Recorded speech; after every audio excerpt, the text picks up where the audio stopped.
Bismillahirrahmanirrahim. Assalamu alaikum. Good morning. Dear students, today in biology we will continue chapter number 2, solving a biological problem. Firstly, today we will study history of malaria. It is present on page number 23 to 24. These are some important points which we will discuss and you can highlight it on your books. Okay? अगर हम malaria की बात करें, it is a disease which is about 2000 years ago known as the disease of chills and fever with recurring attacks. That means you can say कि malaria ऐसी disease है जो 2000 साल पहले से प्रेजेंट है. ठीक है, इसको उस टाइम चिल और फीवर की डिज़ीज़ कहा जाता था with recurring attacks. But Aahista Aahista different disease के लिहाज से जब इन्होंने फाइंड आउट किया, क्योंकि हम थोड़ा सा इसके लिहाज से क्वेश्चन नंबर 9 में कंप्लीट कर चुके हैं कि मलेरिया के लिहाज से कुछ हमने स्टार्ट में किया कि किस तरीके से इसको हमने एक्सप्लेन किया. ठीक है, और कैसे मलेरिया जो है उसकी डिफरेंट ऑब्जर्वेशंस लेके हमने बायोलॉजिकल प्रॉब्लम के लिहाज से सॉर्ट आउट किया कि किस तरीके से उसको पॉइंट आउट किया गया. लेकिन अगर हम इसकी हिस्ट्री देखें तो 2000 साल ईयर से पहले से ही malaria as a disease present थी. ठीक है, लेकिन इसको हमने जो फाइंड आउट किया, इसका जो ट्रीटमेंट किया वो 20th सेंचुरी में हुआ. तो हम वन बाय वन थोड़ी सी इसकी हिस्ट्री कर लेते हैं कि किस तरीके से इसको फाइंड आउट किया गया. तो सबसे पहले इस डिज़ीज़ को जो फाउंड किया गया कि ये उन लोगों में ज़्यादा कॉमन थी जो कि लो और मार्शी एरियाज़ में प्रेजेंट हैं. It is not low LOW. Okay, second चीज़ ये चीज़ कहेगी कि जो स्टेगनेंट वाटर है मार्शेस का वो एयर को पॉइजन करता है और वो बैड एयर जो है वो ब्रीद इन करने की वजह से लोगों में मलेरिया कॉज होता है. ठीक है, और इसकी बेसिस पे मलेरिया को नेम दिया गया because of Italian words mala जिसका मीन्स था bad and aria means air. That mean malaria was named as bad air because they consider it as कि ये बैड एयर की वजह से कॉज हो रहा है. इन 17th सेंचुरी आप ये सोच रहे 2000 ईयर्स बिफोर से ये डिज़ीज़ है लेकिन इसका कोई ट्रीटमेंट नहीं था. लेकिन 17th सेंचुरी में क्या हुआ, जब अमेरिका जो है वो डिस्कवर हुआ तो उसके बाद वहाँ से डिफरेंट ट्रीज़ के जो बाग्स हैं और इस तरह की चीज़ें यूज़ की गई जो अमेरिका से यूरोप यूज़ की गई.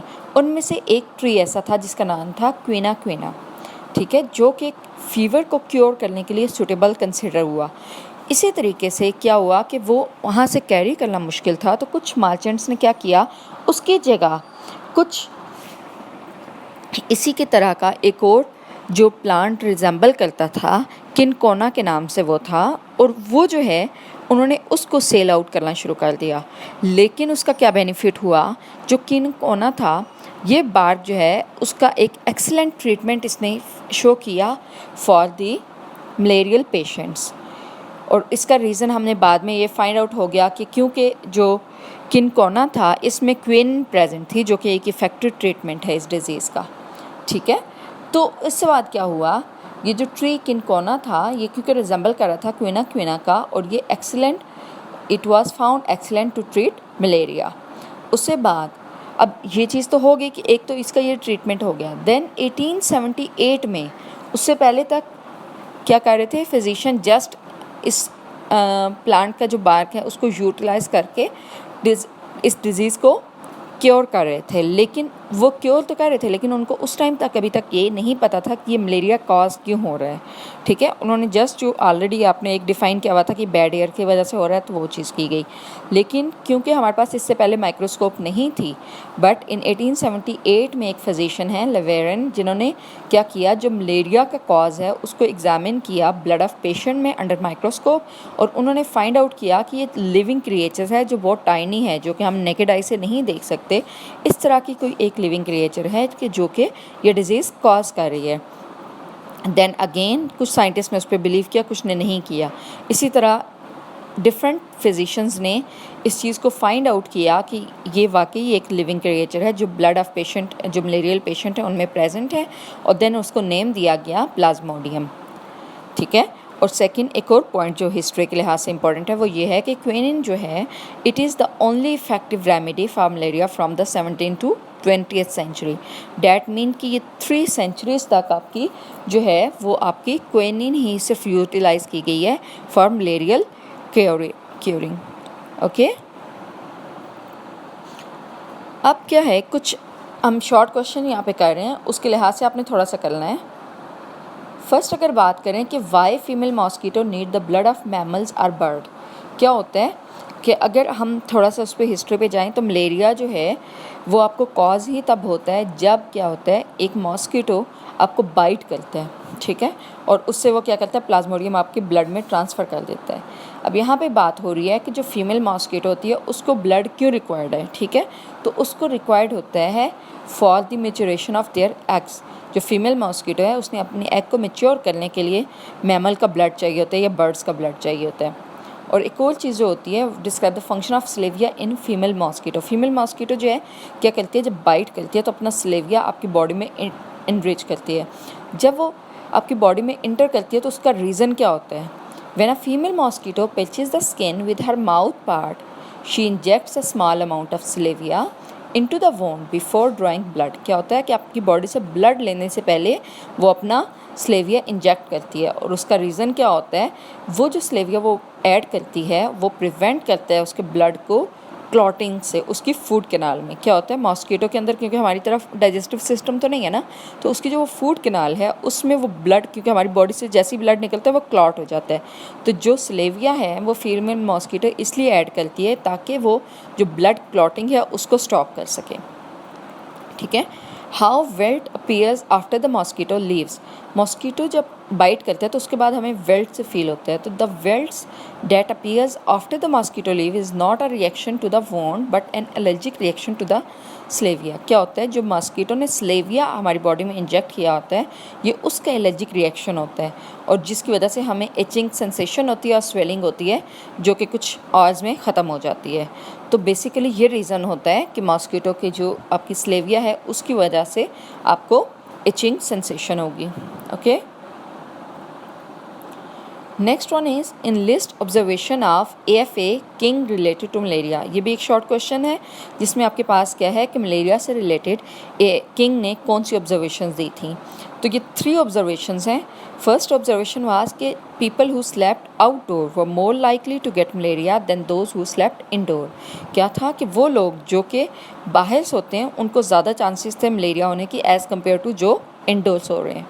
Second, people who slept under fine nets were less likely to get malaria than those who did not use such nets। क्या हो रहा है, सेकेंड एक चीज़ तो ये हो रही है क्योंकि आपको पता है पहले आपके जो ज़्यादातर लोग हैं वो क्या हैं, विलेजेस में अभी भी यही होता है कि आउटडोर ज़्यादा सोते हैं प्लस नेट्स यूज़ करते हैं। जो फाइन नेट्स यूज़ करते थे उनमें मलेरिया कम चांस था होने का, और जो नहीं यूज़ कर रहे थे उनमें ज़्यादा चांसेस होते थे। इसके अलावा individual who slept near smoky fire usually did not gate malaria. तो जो लोग स्मोकी फायर के पास होते थे उनको भी मलेरिया कम हो रहा था क्योंकि वहाँ पे भी मॉस्किटो जो हैं वो कम आते होंगे, ठीक है। Next question number 14 is differentiate between theory and law. Theory और लॉ जो है इन दोनों में हमने डिफ्रेंशिएट करना है। तो अगर हम थ्योरी की बात करें तो ये हाइपोथेसिस जो बार बार टेस्ट किया जाए लेकिन रिजेक्ट ना हो, ठीक है, बहुत दफ़ा सेम कंडीशंस यूज़ करके जब उसे टेस्ट किया जाए और कभी भी रिजेक्ट ना हो उसको हम थ्योरी कहते हैं। It is supported by a great deal of evidence और productive theory keeps on suggesting new hypothesis and so testing goes on. क्या होता है कि कोई भी, हमने सबसे पहले क्या कहा था, ऑब्जर्वेशन से हाइपोथेसिस बनती है। जब हाइपोथेसिस को टेस्ट करते हैं और वो बार बार टेस्ट करने के बावजूद रिजेक्ट ना हो तो वो थ्योरी बन जाती है। थ्योरी ने क्योंकि बार बार उसे टेस्ट किया हुआ है तो इसलिए उसके पास सपोर्टिव डील्स होते हैं, यानी कि वो आपके पास इस तरह की नॉलेज से गेन करके होता है। और प्रोडक्टिव थ्योरी वो होती है जो कि हमें न्यू हाइपोथेसिस सजेस्ट करती जाती है और इस तरीके से साइंटिफिक बायोलॉजिकल जो इश्यूज़ हैं उनको डील करती जाती है, ठीक है। जबकि साइंटिफिक लॉ जो है वो एक यूनिफॉर्म और कांस्टेंट फैक्ट ऑफ नेचर होता है। It is irrefutable theory.